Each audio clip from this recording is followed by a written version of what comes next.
다 같이 부자가 되는 보통 사람 재테크 이야기 이제 시작합니다. 안녕하세요. 오늘은 12월 19일이고요. 지금 시간은 저녁 10시 50분이에요. 오늘 새벽 파월의 매파적인 발언으로 주가들이 모두 폭락을 했습니다. 파월의 저주에도 불구하고 비트코인은 갈 수밖에 없을 거예요. BITX가 배당금이 일찍 들어왔어요. 구독, 좋아요 부탁드립니다. 차이나 전기차는 마이너스 43%고요. BITX는 45% 수익 구간이에요. BITX가 어제 164만원 정도 배당이 들어왔습니다. 평소에는 월 말에 들어왔는데 이번에는 되게 일찍 들어온 것 같아요. 그리고 BITX에 대해 배당률이 정확히 얼마인지 알 수가 없는 것 같아요. 네이버를 찾아봐도 어떤 사람은 23%라 그러고요. 또 어떤 데는 13%라고 나와 있어요. 정확한 정보가 있으시면 댓글로 알려주셨으면 좋겠습니다. SOXL이랑 BITX는 어제 12% 가까이 급락했어요. SOXL은 현재 1% 정도 상승하고 있고요. BITX는 2% 정도 상승하고 있어요. 비트코인은 한때 10만 달러가 깨졌다가 지금은 10만 달러 위로 올라갔습니다. 비트코인의 월봉 그래프를 보면 10만 달러가 깨졌다 그래도 11월 달보다는 상승해 있습니다.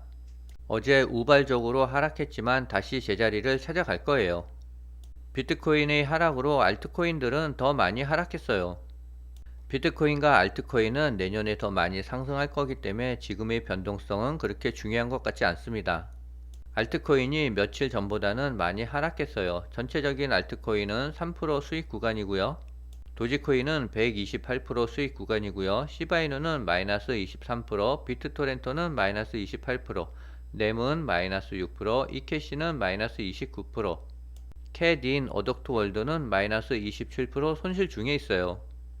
어제는 종목들이 변동성이 많이 컸습니다. 도지코인은 180%까지 수익 갔다가 지금은 많이 내려왔는데요. 그래도 아직까지는 선두를 달리고 있어요. 그 다음에 BITX가 2위고요. 나머지는 전부 다 손실 중에 있습니다. 저는 알트코인이 본격적인 불장이 올 때까지 느긋하게 기다리려고요. 새벽에 금리 인하는 25pp가 단행됐고요. 3분기 GDP는 예측보다 높게 나왔습니다. 그리고 실업수당 청구 건수도 예측보다 조금 적게 나왔어요. 필라델피아 제조업 활동지수는 많이 낮게 나왔어요. 오늘 오후 12시에 일본의 금리 결정이 있었는데요. 다행히 동결했어요. 그래서 일본의 금리는 아직까지는 0.25%를 유지하고 있어요. 세계 3위 메모리 반도체 마이크론이 시장 기대에 크게 못 미치는 실적 전망치를 내놨어요. 중국의 소비시장 둔화 여파로 PC와 스마트폰용 메모리 수요가 정체된 탓이래요. 마이크론은 HBM 등 인공지능 메모리에 대해선 낙관론을 폈지만 주가는 약세를 보였어요. 마이크론은 경쟁사보다 한 달 일찍 실적을 공개해 반도체 업황 풍향계로 불리는데요. 기대 이하의 실적 전망에 삼성전자와 SK하이닉스 등 국내 메모리 기업 주가도 동반 하락했어요. 스마트폰과 PC용 D램 매출 비중이 큰 삼성전자의 4분기 실적도 당초 기대에 못 미칠 것이라는 전망이 나오고 있어요. 오늘 새벽에 미국의 금리 결정이 있었는데요. 25pp로 금리를 내렸지만 파월 의장의 매파적인 발언이 있었어요. 연준의 점도표에는 내년 기준금리를 당초 예상보다 적은 두 차례만 내릴 가능성을 시사했어요. 그 이유는 올해 하반기 인플레이션 둔화 속도가 멈춰선 데다가 내년 물가 상승이 커질 수 있다라는 전망 때문이래요. 당초 세 차례의 금리 인하를 기대했던 시장은 이날 연준 성명서와 매파적인 제롬 파월 의장의 기자회견에 큰 충격을 받았어요. 뉴욕 증시 3대 지수가 일제히 폭락을 했고요. 달러화 가치는 2년 만에 최고치에 올랐습니다. 중국이 비트코인 금지령을 철회할 가능성이 제기되며 홍콩에서의 정책 변화가 본토 결정에 영향을 미칠 것이라는 관측이 나오고 있어요. 이는 가상화폐 시장에서 주도권을 확보하려는 전략적 대응으로 보이고 있대요. 18일 비즈니스 포스트에 따르면 중국은 최근 비트코인 금지령을 철회하는 방안을 검토하고 있는 것으로 알려졌대요. 홍콩은 올해 다수의 비트코인 ETF를 승인하고 신규 거래소 개설을 허가하며 가상화폐 시장 활성화를 적극적으로 추진하고 있는데요. 이는 중국 본토가 가상화폐 시장 접근 방식을 재검토하고 있다라는 신호로 해석된대요. 중국은 2021년 가상화폐 채굴과 거래를 전면 금지하며 중앙은행 디지털 화폐를 통한 통화 주권 강화를 목표로 했었는데요. 그러나 최근 비트코인 가격 급등과 글로벌 시장 확대가 중국 정부의 기존 정책의 변화를 압박하고 있다는 분석이 제기되고 있대요. 전문가들은 중국의 비트코인 금지령 철회가 이루어진다면 글로벌 가상화폐 시장은 막대한 영향을 미칠 것으로 보고 있어요.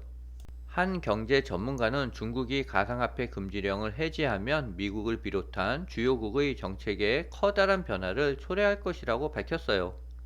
중국의 결정은 단순히 국내 정책 변화에 그치지 않고 글로벌 경제 및 금융 구조에까지 영향을 미칠 것으로 예상된대요. 이에 따라 전 세계 가상화폐 투자자들이 관심이 중국 정부의 향후 움직임에 집중되고 있대요. 중국이 비트코인 금지령을 처리하게 되면 반감기 사이클 패턴이 깨질지도 모르겠습니다.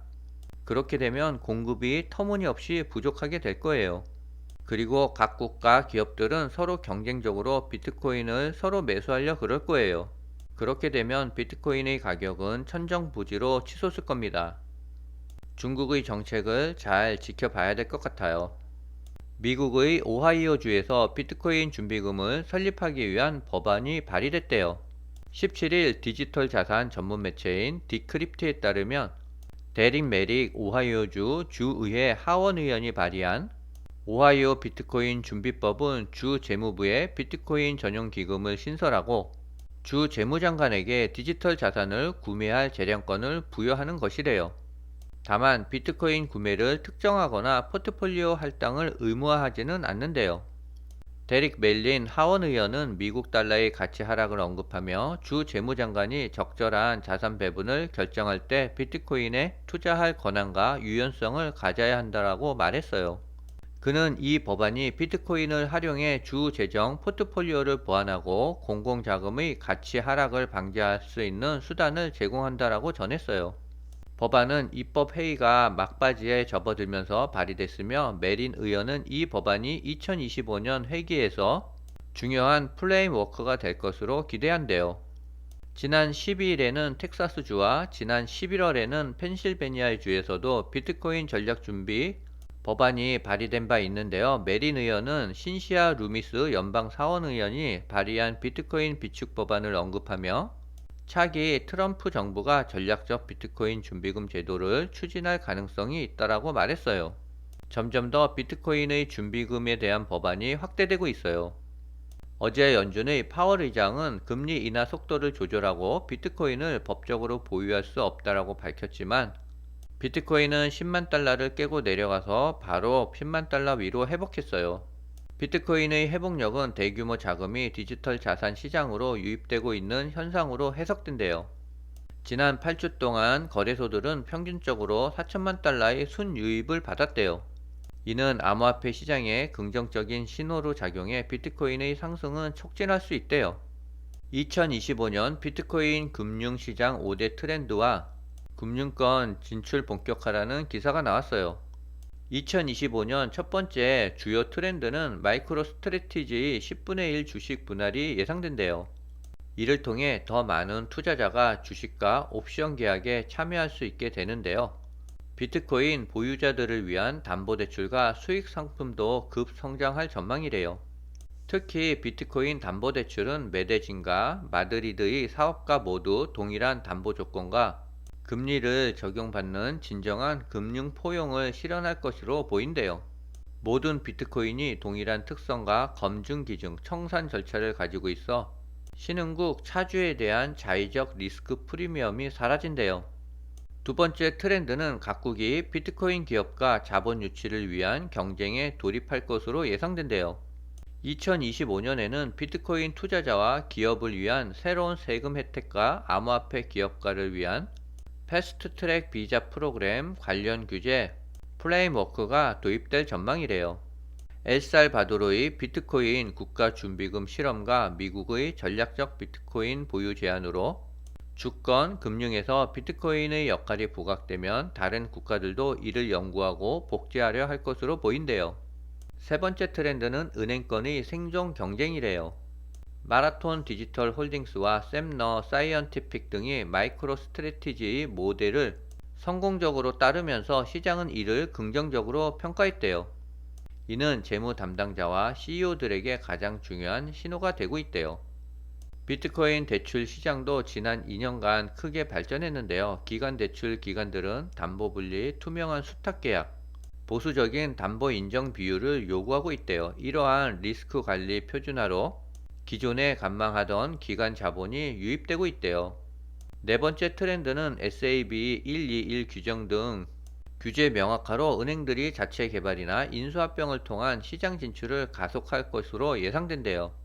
미국 상위 20대 은행 중 최소 한 곳이 2025년 암호화폐 기업을 인수할 것이라는 전망이에요. 암호화폐 인프라 개발 기간이 경쟁 창구를 넘어서는 반면 기존 업체들은 이미 월간 수십억 달러 규모의 거래를 처리하는 검증된 시스템을 보유하고 있대요. 시장 진입 지연에 따른 기회 비용을 고려하면 인수 프리미엄이 상대적으로 작아진대요. 다섯 번째 트렌드는 공개 시장에서의 도약이래요. 100억 달러 이상 규모의 대형 암호화폐 기업 공개가 예상된대요.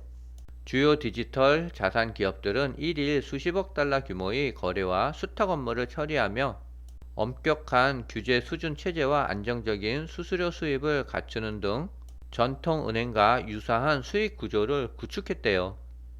지금 시간 11시 30분을 가리키고 있는데요. BITX는 3.3% 정도 상승하고 있고요. SOXL은 보합에 있습니다. 내일부터 날씨가 많이 추워진대요. 그리고 저녁부터 중부지방에 눈이 많이 온대요. 모두 퇴근길 조심하셔야 될 것 같습니다. 오늘은 여기까지입니다.